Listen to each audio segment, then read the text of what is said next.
In Kingston, Jamaica right now with Mr. Caveman. He's a serious music producer who produces for the likes of Sizzla and Capleton. And who are the other artists that you produce? Fred Lux, Ken Booth. The list goes on. It's a wide variety, you know. Ah, nice. I'm in Kingston, Jamaica for the Island Music Festival, but I just want to make a very good use of my spare time so that I get information from different producers. Yesterday I was with Sly Denver, today I'm with Mr. Caveman. So without wasting much time, one thing I wanted to know is about royalties. Who collects your royalties? Do you have an agent that collects for your royalties as a music producer, or you do it on your own? Yeah, we have agencies that we collect royalties from. Like we have jams here for the artists, for the producers we have jams, and for the artists we have JCAP. Okay. JCAP collects on behalf of the artists, and jams is on behalf of the producers. Okay, so James is the agents that collect royalties, like airplay royalties? Yes, mechanical rights and other rights that producers have. Jams collect on behalf of us.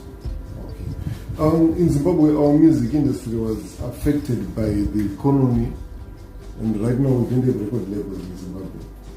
And Mr. Sly Denver was saying we almost have a similar situation Here. Yeah.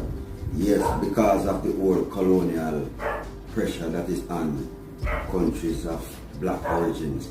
This is what's constantly happening, because when we reach out to our counterparts in America and in England, it's the same thing. The reggae fraternity and community have to always be fighting to have our thing surfacing. It's like from that time till this time, the same pressure on the black man. Yeah, another thing that I want to know is in Zimbabwe, a lot of artists are not aware of copyright laws. So in Jamaica, are they now aware of their rights? Yes, because of constant workshops and seminars that is being held. You know, it's paramount that we keep educating ourselves and other people about how we get paid from when you're in this. I like the idea that you mentioned education. How important is it for an artist to be educated? Very, very important, because you have to be able to read and write properly to understand even some of these contracts that you're going into and business deals.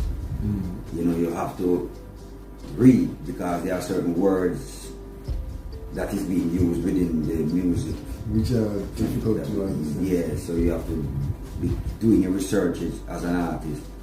And participating at the Island Music Conference, and I see that a lot of artists are coming. Big artists, small artists, artists from the analog era. Yesterday I was seated with Mutabaruka. The other day I was seated with Shaggy. The other day I was seated with Slice. They are all coming. Yes. But in Zimbabwe we've got a problem where if someone gets a bit popular, they never attend the workshops. And even small artists as well, they don't attend the workshops, especially workshops that teach copyright law. And now, every now and then, we're always having problems with artists fighting against each other over copyright because they don't know about it. But what is it about Jamaicans that make you want to come to workshops that way? It's because of the constant economic pressure that is affecting us. And we see the music as a lucrative business that we can earn from. So we are forced to study all of these rights and these copyright laws to find out how we can achieve. Because a lot of artists and musicians, they depend on the music to feed their families. So if we don't take the time out to really see the importance of these copyright laws, because that's where all the money is being tied up. So we have to educate ourselves. We see paramount that we have to educate ourselves to know how we can collect, because everything is going fair, you know. There was a time Bob Marley and Bunny Wailer said that for them to get airplay, they had to threaten radio DJs for them to play local music. They used to play American music only. So what level are you right now in Jamaica? Is your radio now supporting local music? Yes, and give thanks to people like Bob Marley and all these people that create an example from early, because the struggle that these people from the early days went through to get their music played, it was so harsh that the man them really have to sometimes resort to a little violence or get out of love. But the way I was saying that, he was telling the DJs, if you don't play our music, you're not leaving the station. Yeah, man, you have to get that serious. Producers have to be doing it and artists have to be doing it until, well, they start getting it now, because, I mean, our people are always a foreign-minded kind of a people. Well, they like foreign things. Yes, so they were gravitating more to the foreign music because it was being played more, so your mind absorbing it more. Yeah, but in psychology they have what they call mere exposure effect. They say that if you listen to something for a prolonged long time, yes, you end up loving it. Yes. Even if it's a lie, you end up believing it's true. Yeah. So this is what constantly happening, and I guess the reason for some of that is because of the ownership of the media houses. The people that own these houses, they want a certain narrative to be reaching the people. Okay, then in Zimbabwe, we had a time when the government put quota laws where they told the radio stations you need to play 80%, 90% of local music. Do you have those laws in Jamaica? Well, it's the government is not that drastic on that, but the people is pressuring these media houses here. This is the difference. The people here are pressuring media houses to really have the local music played more. Yeah, I think it's working because I'm using taxis every time from the hotel to the conference, and when I'm visiting other music producers and so forth, and I'm hearing a lot of Jamaican music on the radio. They'll be tuned to the radio, and the radio will be playing Jamaican music, and I really love that. Yes, that is the kind of rigorous pressure that we have to put on them. Yeah, having this happening now, because it's like everywhere we see it in our society that the white man thing must always be the dominant. Yeah. So it's a decolonization effort. We are really pushing now to have this whole thing decolonized so we can have our thing emerging now to the top. Okay. And then another thing that really impressed me was that, especially at the conference, and also when I interacted with Jamaicans around the world, because I used to play for Zimbabwe's biggest band, which was Oliver Mukundu in the Black Spirits. So we used to travel a lot around the world. I met him. Oh, you met him? Yes, I met him in South Africa. In South Africa. Oh, nice.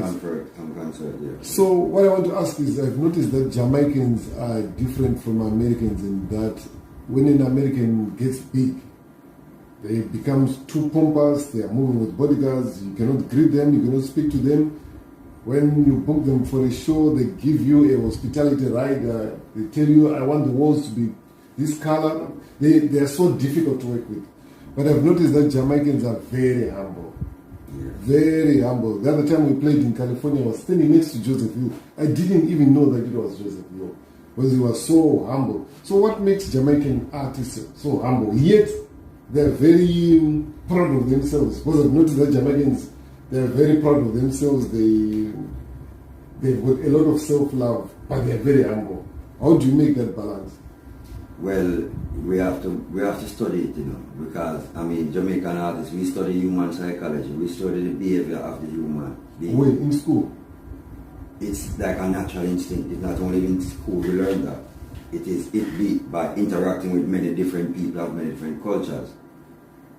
We have Japanese coming involved in reggae, we have Europeans, we have so that kind of arrogance and egotistic thing, we find out that it doesn't work, because we wanting people to come to our thing. We are the ones who are trying to get out there on top, so we don't have time to be having attitude to keep people off. We are selling ourselves as a product, so we have to make ourselves marketable, and people have to can approach you to make your thing become a success. In America now, you have the big companies who throw their money and their weight behind artists there, so they find out that they don't have to do that kind of hard work to be seen or heard.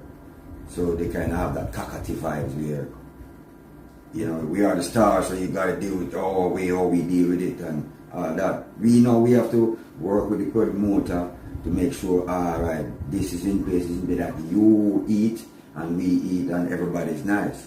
And that's why I think reggae music, our music here is one of the most toured music.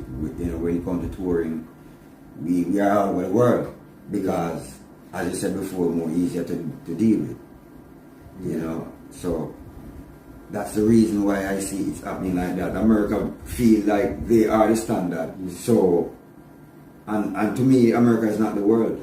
I don't feel like I should bow to that kind of pressure. Trying to please these people to think that, yes, well, if they approve me, you know, I'll be this big. No. Then my last question is, there was a time when Jamaican dancehall took over and roots reggae took a back seat. But I've seen that roots reggae is coming back with artists like Colonial, Luciano, Protege, and all these other artists. What's the reason behind the comeback of roots reggae music? Well, roots reggae music is music of the times. Whenever you find these kind of injustices happening in the world and economic pressure and that is affecting people, reggae music is the music that addresses these issues. So whenever the people, as you know, just like what we said the other day with the pandemic, it's the only music you could draw for and relate to in terms of what's really happening. The dancehall music don't really touch the depths of these issues and subjects. Okay. So you use slick lyrics. Yes, the lyrical content and even how the rhythm is being played, it's more soothing for times like these. Reggae, right, so if it's not conscious, it's unconscious. So people need that level of consciousness in this time to focus and really see what's happening around them. And reggae music helps to do this. Reggae music is the music that is used to liberate countries and people from oppression. So whenever you find situations like this increasing, that's when reggae music rises.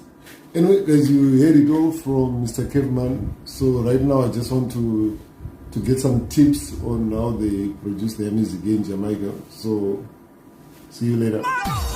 Let everything that has sound be monolized.